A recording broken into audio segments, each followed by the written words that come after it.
8:36, recibimos ahora en los estudios de RPP al abogado Giovanni Rocío, que es experto además en Derecho de la Construcción y que es consultor de proyectos inmobiliarios y sus ramificaciones en ingeniería.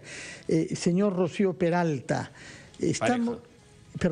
Rocío Pareja, estamos ante el anuncio del presidente Pedro Pablo Kuczynski que las empresas que se hallen incursas en investigaciones no podrán sacar dinero al extranjero hasta que se haya asegurado de que las reparaciones y los adeudos al Estado son previamente cancelados. Ante todo, buenos días. ¿No? Y ahí me salta una pregunta inmediata. ¿Cuál es el daño que ha causado Odebrecht? ¿Son los 30 millones que establece de soles o son los 2.250.000 que se establece que el Estado habría perdido por estas obras corruptas? Entonces, ¿de qué reparación civil estamos hablando? ¿Cuál es el monto? Primero hay que cuantificar, o sea, hay peritos que tienen que trabajar y establecer, ¿no? Por dar un caso sumamente claro, la Interoceánica costó 4,5 mil millones de dólares, ¿no? Una obra que solamente genera 3 millones de dólares en comercio y que transporta 30 personas al día. Entonces, se dice que 1.100 autos pasan por el peaje. Eso es falso. Sí. Eso es falso. O sea, eso que se haya dicho, bueno, puede ser por los diversos peajes desde Cusco. O sea, si establecemos una línea desde Cusco, ¿no? Sí, efectivamente, la carretera que va desde Cusco hasta Madre de Dios sí trae un sinnúmero de... Pero desde Madre de Dios hasta Río Branco son 30 personas las que cruzan la frontera. Entonces, ahí es donde tenemos que separar si realmente este elefante blanco va a servir. O sirve. Realmente, desde mi punto de vista, se ha estacionado tanto dinero en una obra cuando hay un sinnúmero de prioridades, ¿no? Bueno, pero ya está gastado, ¿no? Nos toca ver maneras de sacarle el jugo, porque no vamos a ni abandonar la carretera ni a destruirla. Ya no tiene sentido, ¿no? Lo que tenemos que hacer es replantear la concesión como tal, ¿no? Y tratar de hacerla mucho más óptima. De acuerdo. ¿No? Yo, desde mi experiencia, hay un sinnúmero de terrenos preciosos que podrían servir para un desarrollo agrícola, un desarrollo ganadero y sobre todo un desarrollo turístico, ¿no? Claro, se puede hacer una ruta maravillosa. Entonces ahí sí hay que tomarlo, pero claro, y hay que actuar, porque si simplemente pasa un carro cada media hora, ¿no? Porque lo digo con la experiencia del mundo, ¿no? Tuve la oportunidad de viajar con mi padre desde Cusco hasta Río Branco, en una experiencia que tuvimos, y la verdad, las carreteras o las pistas son totalmente desérticas, ¿no? Y claro, hay todo un tour gastronómico, o sea, hay cosas simpáticas que hacer, tanto en Madre de Dios como en la parte de Río Branco. Pero claro, todo eso tiene que ser promovido. En la medida que no sea promovido, vamos a seguir teniendo el 0,01 de nuestra actividad empresarial, ¿no? A través de esa carretera que nos ha costado miles de millones de dólares. Ahora, ¿es factible lo que preguntaba Fernando, retener estos activos de Odebrecht o impedirle a la empresa hacer cualquier tipo de transferencia de dinero sin consultarle al Estado? ¿Está dentro, o sea, vamos a lograr recuperar algo o vamos a lograr salvaguardar algo de nuestros intereses? Cuando yo escuché el mensaje de PPK, me pareció oportuno, pero me nacieron dos preguntas inmediatas. Primero, todos los fideicomisos tienen que ser entablados directamente con un banco. Entonces, el banco con mayor experiencia, no sé si lo pueda decir, pero es el Banco Scotiabank quien estructura los mejores fideicomisos, ¿no? Que son muchamente más ágiles, ¿no? Lo hice en mi opinión, pero que también basada en lo que nosotros estructuramos, ¿no? Dentro de la práctica del día a día.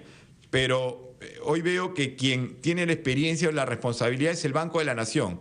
El Banco de la Nación tiene la experiencia para llevar este fideicomiso magnánimo, porque estamos hablando no de millones, sino estamos hablando de miles de millones. Entonces, el decreto de urgencia 003, publicado inmediatamente el día lunes, si nosotros lo analizamos, el espíritu de la norma es bastante bueno, pero tenemos que llevarlo a la práctica.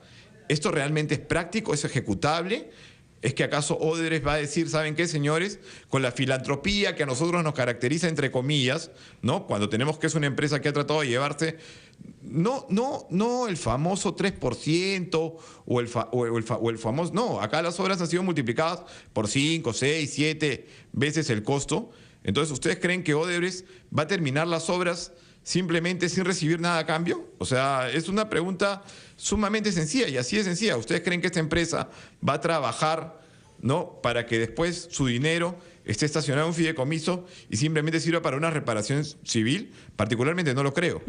O sea, no hay que ser muy experto. O sea, esto no va a ocurrir así. Entonces, necesitamos que el extraordinario ministro Zavala, porque es verdad, dándole razón, yo creo mucho en la capacidad del primer ministro, ¿no? Lamentablemente no creo en el dinamismo de PPK, y en eso sí soy absolutamente claro en decirlo, ¿no? Creo que lo que nosotros tenemos que establecer es que rápidamente tenemos que ver los proyectos que actualmente tiene Odebrecht en cartera y cómo es que estos van a continuar, ¿no? ¿Cómo es que estos van a continuar, no? Porque, por ejemplo, en otros países se establece el gobierno asegura que concluirá obras de Odebrecht de manera directa. O sea, eso es lo que está estableciendo ya en otras latitudes, ¿no? Llámese Colombia, llámese Ecuador, llámese Venezuela. O sea, ya han comenzado a actuar. Y, claro, el caso es de que si a mí me preguntan a ojo de buen cubero y con error equivocarme, el daño bordea los 1.500 millones de dólares y puede llegar hasta 2.500 millones de dólares. O sea, 1% de nuestro PBI. No estamos totalmente de acuerdo, ¿no? Y también tiene mucha relación con lo que va a afectar esto en la proyección de crecimiento económico, ¿no? Hablábamos a comienzo de año, ¿no? Cuando el 3 de enero PPK de una manera lúcida emite los sinnúmeros de decretos que pretendían dinamizar la economía. Hoy por hoy estamos hablando que estamos por debajo del 3 y ojalá no, lleguemos debajo del 3 todavía nadie ha dicho, me parece. 3, un poquito más del 3, pero bueno, tampoco exageremos. Pero la proyección no es buena. No. O sea, ahorita sí, te pueden decir 3,5, 3,8, cuando se plantea que creceríamos, bordearíamos el 5, ¿no? Pero yo considero que lo que viene no es esperanzador en lo absoluto, porque no veo un verdadero dinamismo del Estado. De acuerdo. Regresando al decreto de urgencia, hay algunos críticos que reprochan que no haya incluido la figura de colusión. Explique, por favor, en el marco de nuestra campaña La Ruta de la Corrupción, qué significa colusión y por qué no figura en ese decreto. La colusión es el 100% de lo que ha ocurrido. O sea, no hay ninguna otra figura jurídica penal, no soy penalista, pero sé por lo que he estudiado en el pregrado.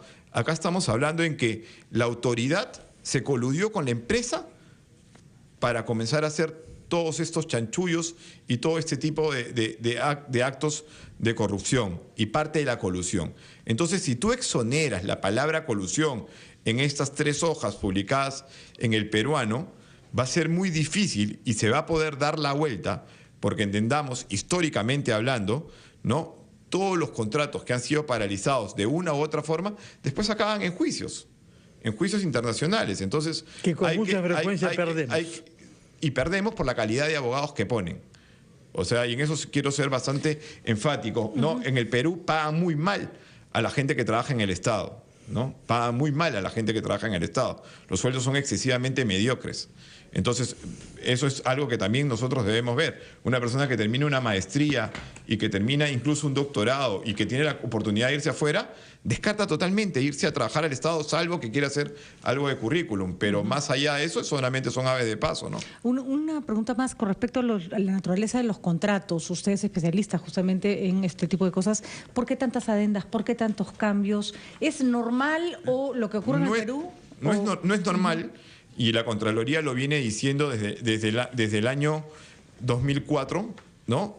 De que las adendas en los contratos contraponen a todo el estamento de las obras públicas, porque ninguna obra puede ir por encima ni por debajo del 10%. Y acá vemos que lo que costaba $700.000 termina costando $4.000 millones. O sea, 4 o 5 veces. Entonces, ¿cómo lo puedes amparar? Simplemente en contratos que van más allá de lo ya establecido, ¿no? Y yo quiero dar un ejemplo muy claro, ¿no? El tema del parque subterráneo de Miraflores. El parque subterráneo de Miraflores lo ganó una empresa. Sí. Y propuso un sinnúmero de cosas. Sí. Cuando trataron de ejecutarla, la empresa dijo, ¿saben qué? Necesito una adenda. ¿Sabe qué hizo el alcalde?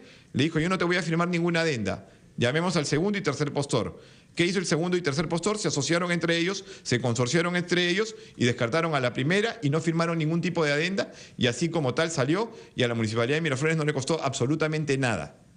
Así de claro es el tema. O sea, necesitamos que seamos mucho más pragmáticos. Y libre competencia, que no hayan acá licitaciones, como Porque dicen, teledirigidas. El caso Sí, puntual es Chincheros. Chincheros se ganó bajo determinadas condiciones y después las cambiaron. O sea, es muy distinto decir de que yo sumo todo el riesgo en una, como te explicaba, en una iniciativa público-privada o en una asociación público-privada y posteriormente yo sumo solamente el 20% del riesgo.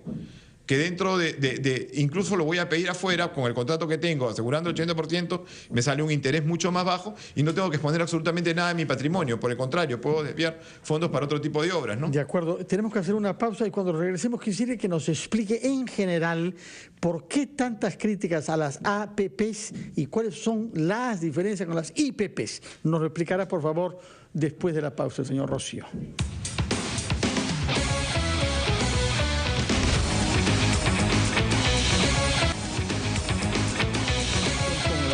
Giovanni Rocío, debemos dar cuenta de una primicia de RPP, que es una carta que el expresidente de la República, Ollanta Humala, y su cónyuge, Nadine Heredia, habrían enviado a la Fiscalía Anticorrupción ofreciendo facilidades para que se hagan diligencias judiciales en su domicilio en Lima.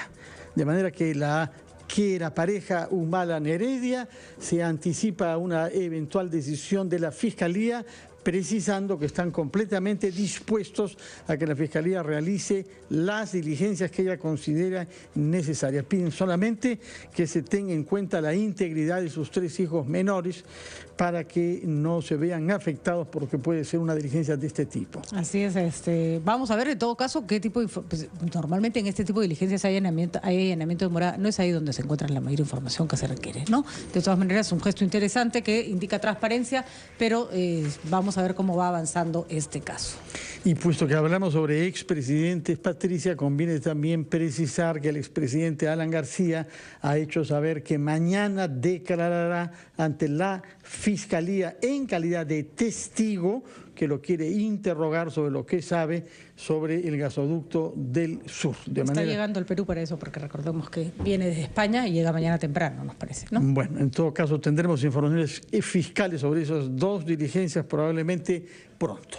Regresamos a los temas genéricos, abogado Giovanni Rocío, y contamos con usted para que nos explique por qué tantas críticas contra el modelo de APP. Hay quienes consideran que es la APP en sí misma que abre las puertas a todas estas irregularidades. ¿Tiene fundamento creer que la APP en sí misma es la que ha contribuido a lo que estamos viendo o es un mal uso de este modelo?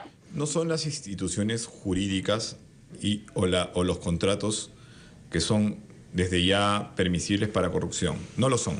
Son las personas quienes hacen de estas herramientas para el desarrollo de los países, ¿no?, que las hacen corruptas.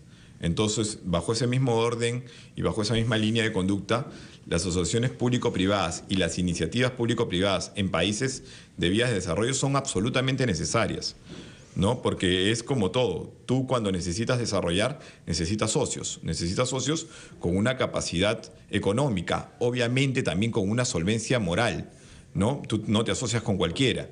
Entonces, esto es realmente, desgraciadamente, hoy por hoy, vemos que en estas asociaciones público-privadas y las iniciativas público-privadas hay demasiados brillos de corrupción y se cree que son malas, ¿no? Y respondiendo a tu pregunta, ¿no?, válida, y la agradezco, es que hay una diferencia entre las iniciativas público-privadas y las asociaciones público-privadas. Las iniciativas público-privadas de por sí nacen de los emprendedores, ¿no?, mejor dicho, de las empresas. Yo presento un proyecto de iniciativa público-privada y digo, tengo este espacio público y quiero desarrollar, ¿no?, ya sea una hidroeléctrica, una termoeléctrica, un complejo como el Arcomar, ¿no? Presento yo mi iniciativa al municipio, al gobierno regional o al ministerio encargado, ¿no? Y les digo, ¿saben qué? Quiero pertenecer. Tienen 90 días ellos para establecer si hay alguna oposición y si no, le otorgan la iniciativa público-privada. En esa iniciativa público-privada, el 100% de la responsabilidad y del riesgo recae sobre mí. En las asociaciones... Sobre el privado. Sobre el privado, correcto, bajo mi peculio, con mi dinero, ¿no? Mientras que las asociaciones público-privadas, ¿no?, estas pueden ser mixtas. ¿Qué quiere decir?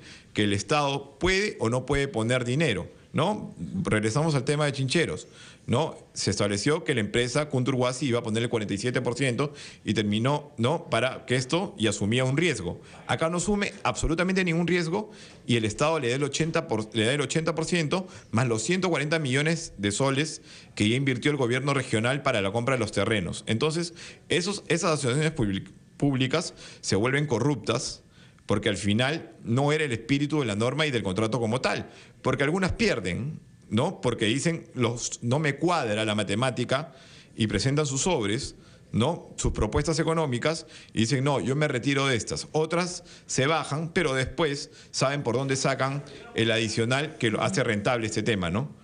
Entonces, en resumen, no son malas en absoluto, por el contrario, son necesarias. No pero son malas en la medida en que se respete su sentido original. Pero son necesarias en la medida de que las empresas tengan cierta solvencia moral, por lo cual muchas empresas en nuestro país se han retirado. Cuando tú hagas una asociación público-privada realmente inteligente, con gente preparada, y en la cual tú la abras al mundo, van a haber un sinnúmero de postores. ¿Ejemplos? ¿No?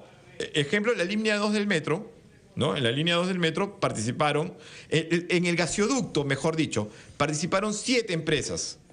¿Ya? Curiosamente al final quedaron 3. Faltando 3 semanas, se anuló a una y dijo esta no va. Y una semana antes de presentar, a la segunda que había quedado le dijeron te falta determinada documentación, tú no vas. ¿Sabe qué empresa quedó? Odebrecht. Me imagino, sí. Odebrecht caminó a caballo solo. Y justamente hoy día, y esto por supuesto está por confirmarse, se anuncia que podría venir investigaciones en el caso de Odebrecht porque se habría beneficiado para que quede como único postor, ¿no? Eso para mí, o sea, si postulan 7 empresas tienen interés. Estamos hablando de empresas de Rusia, estamos hablando de empresas de España, pero no de los piratas que vienen, sino del mayor nivel. ¿Por qué piratas, ¿no?, que vienen de España? Absolutamente, hay un montón de empresas. ¿Sí conoce casos? Sí, hay un sinnúmero de casos, ¿no? O sea, yo he visto gente en mi oficina que ha desfilado que tenían 70 millones para invertir en una iniciativa público-privada y después los vi haciendo comerciales, ¿no? O sea, hay un sinnúmero de gente que hay que tener, con la cual hay que tener mucho cuidado, ¿no? Hay que saber cuál es su historial crediticio. ¿Tuvimos piratas en Chinchero? No, lo que pasa es que Chincheros lo que ha hecho es aglomar a todos. Es más, Graña y Montero, que es la empresa que quedó en segundo lugar, hoy es la supervisora del proyecto. Y donde más plata hay es en la supervisión, porque es donde menos invierte. Bueno. Entonces, y ella quedó en segundo lugar. También hubieron un sinnúmero de postores. Muchas gracias, señor Giovanni Rocío, por estas explicaciones y seguiremos recorriendo a usted para ver el detalle, dado que el derecho en la construcción se ha revelado una especialidad muy importante en la gestión pública. Muchas gracias, que tenga usted buenos días, son las 8:59, hacemos una pausa y pasamos a la segunda hora de ampliación de noticias.